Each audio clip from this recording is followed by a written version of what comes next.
Kalau poligaminya boleh, ya kalau poligaminya di dalam hukum Islam tidak dilarang, boleh.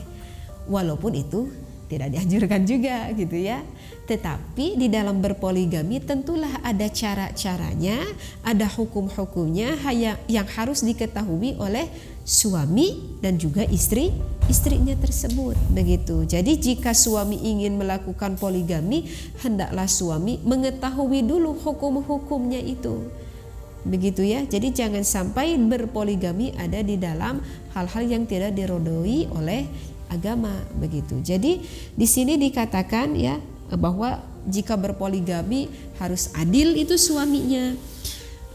Kalau tidak mampu adil ya udah satu aja. Kan di dalam surat An-Nisa pada ayat 3 dikatakan fankihu ma tabalakum min nisa'i masna wa sulasa wa ruba. Kita boleh mempunyai istri mau 3, mau 2, bahkan mau 4 begitu ya. Fa in khiftum alla ta'dilu fawahidah. Tetapi jika khawatir kita tidak bisa adil kepada istri-istri tersebut, ya udah fawahidah, maka cukup hanya satu saja. Satu saja nanti di akhirat akan menjadi hisaban yang berat, apalagi 2, 3, 4 istri seperti itu ya. Tetapi yang harus saya ingatkan kepada istri-istri atau kepada ibu-ibu, kepada para wanita-wanita termasuk saya pribadi, bahwa poligami itu memang hukumnya dibolehkan oleh agama, walaupun ada syarat tertentu yang harus diketahui tujuan di dalam berpoligami tersebut. Yang saya maksudkan jangan sampai seorang istri tidak mengiyakan akan hukumnya itu. Jika kita mengatakan tidak ada hukum poligami, maka itu adalah hukumnya sangat dosa bagi kita yang mengingkari akan hukum tersebut, karena itu adalah hukum dari Allah begitu. Tetapi kalau dia berkata saya tidak ingin suami saya berpoligami, nah kalau berkata seperti itu ya tidak apa-apa, bukan artinya kita tidak menyetujui akan hukumnya itu. Yang saya tidak setujui adalah suami saya. Nah, berbeda kan? Jika berkata saya tidak mau suami saya berpoligami, misalkan seperti itu, maka itu tidak mengakibatkan dosa. Tetapi kalau kita berkata saya tidak menyetujui akan adanya hukum poligami itu, nah itu yang sangat membahayakan kepada seorang istri, karena itu adalah hukum dari Allah seperti itu ya.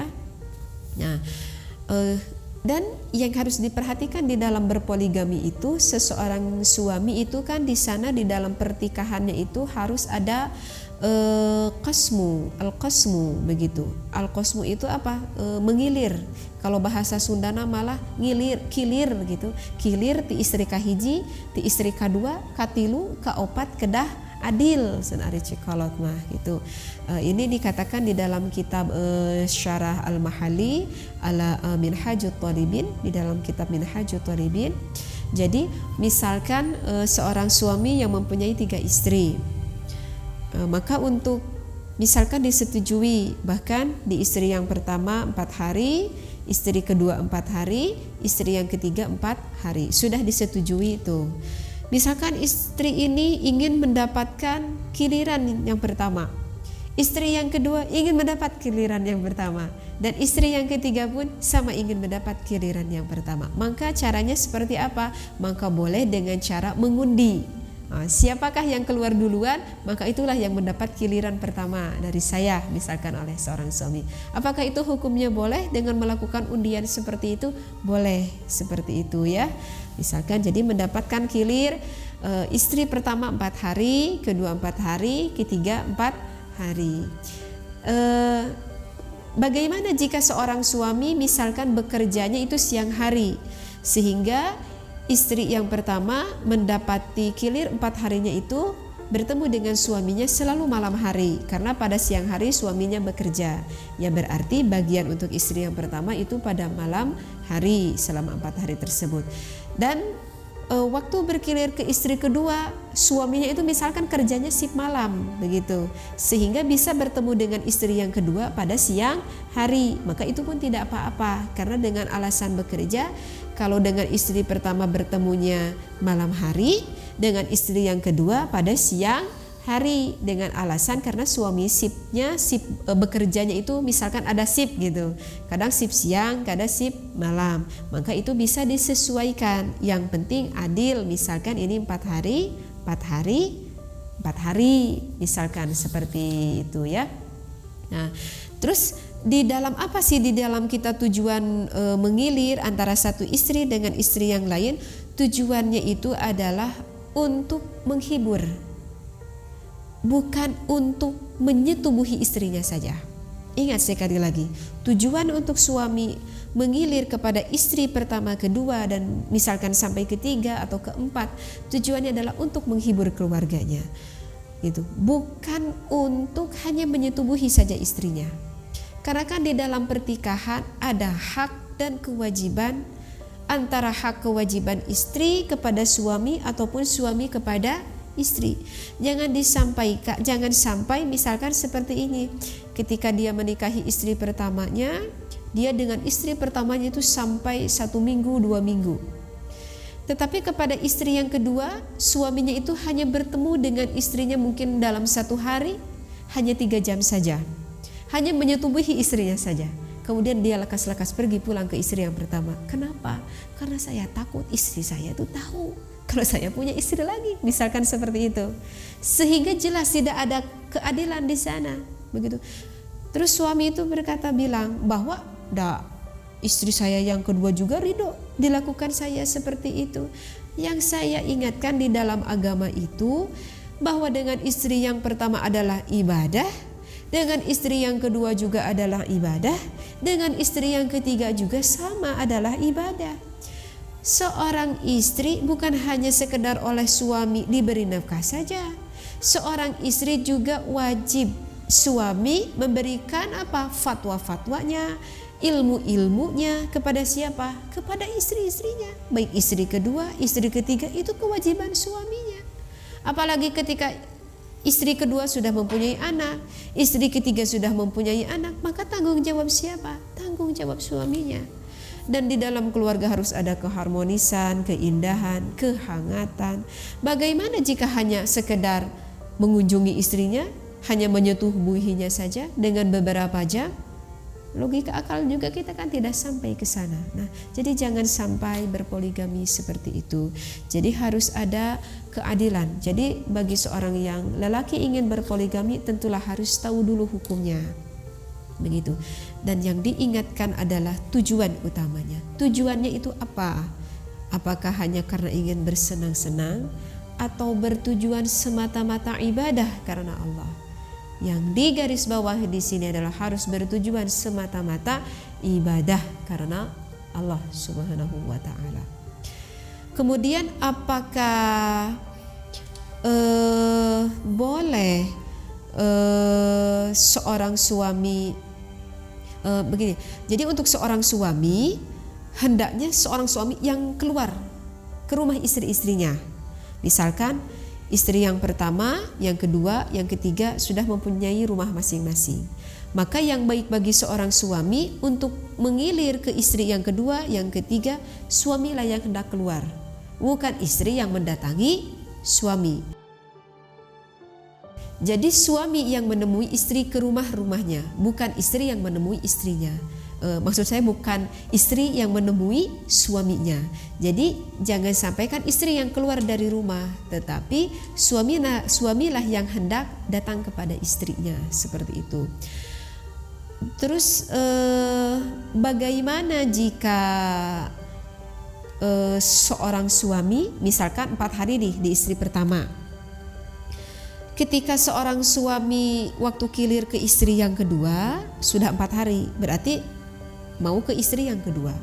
Tetapi ketika suaminya mau pergi ke rumah istri yang kedua, misalkan di luar itu hujan lebat begitu ya, aduh kendaraan sayanya juga lagi mogok misalkan, sehingga suaminya merasa malas untuk keluar pergi ke rumah istri yang kedua, maka itu akan sangat berdosa untuk laki-laki tersebut, walaupun dengan keadaan bahwa di luar mungkin hujan misalkan seperti itu. Kemudian kemudian suaminya menelpon kepada istri yang kedua, udahlah kamu yang datang saja ke sini. Artinya ya datang menyuruh ke sini kemana? ke rumah istrinya yang pertama. Maka ulama mengatakan bahwa hal seperti itu adalah hukumnya haram. Jika suami menyuruh kepada istrinya agar dia yang datang kepada suaminya seperti itu, maka itu hukumnya haram. Karena akan ada apa? Karena akan ada masyakoh. Masyakoh bagi siapa? Ya masyakoh bagi istri. Yang bagian keduanya itu pasti perasaan hatinya akan terasa berat. Ya, pasti akan merasa berat. Bahkan menurut ulama itu bisa dikatakan hukumnya haram. Tetapi ada juga ulama yang menghukumi hukumnya boleh. Misalkan hukumnya boleh seperti ini. Misalkan ketika itu suaminya masih berada di bagian istri yang pertama. Istri yang pertama itu misalkan melakukan acara gitu. Misalkan syukuran nyunatan anaknya misalnya. Kemudian istri yang pertama itu dan suaminya itu mengundang istri kedua, istri ketiga untuk menghadiri acara di istri yang pertama, maka itu hukumnya boleh bagi istri yang kedua, yang ketiga untuk datang ke rumah istri yang pertama, begitu. Jadi ada hukum-hukumnya yang harus diketahui.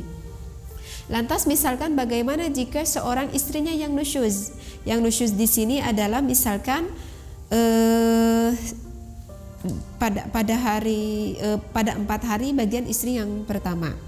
Kemudian ketika suami hendak pergi mau ke rumah istri yang kedua untuk mendapatkan kilir istri yang kedua, tetapi istrinya itu sangat marah sekali. Sampai istrinya itu tidak ingin membukakan pintu untuk suaminya, begitu. Dia tidak ingin membukakan pintu untuk suaminya. Suaminya udah menunggu berjam-jam di luar. Istri yang keduanya itu hare-hare lah misalkannya. Didiamkan saja suaminya itu di luar. Maka itu dikatakan bahwa istrinya itu sudah nusyuz kepada suaminya. Maka kalau begitu bagaimana? Misalkan karena sudah terlalu lama tidak diperbolehkan masuk juga, sehingga ya suaminya pergilah lalu dari rumah istri yang keduanya itu. Begitu.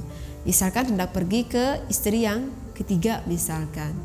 Nah, kemudian setelah 4 hari tersebut istri yang kedua sehingga berpikir dan berperilaku baik. Misalkan kepada suaminya, saya meminta maaf kemarin saya sudah nusyuz misalkan. Dia meminta maaf kepada suaminya.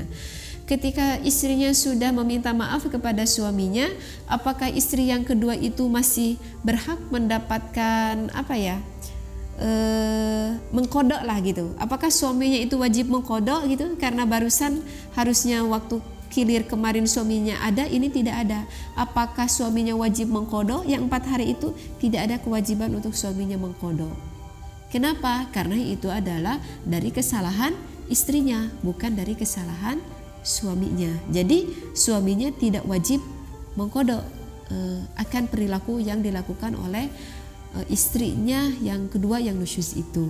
Nah, misalkan suami yang sudah mempunyai 2 istri ingin bermaksud menikahi istri yang ketiga misalkan.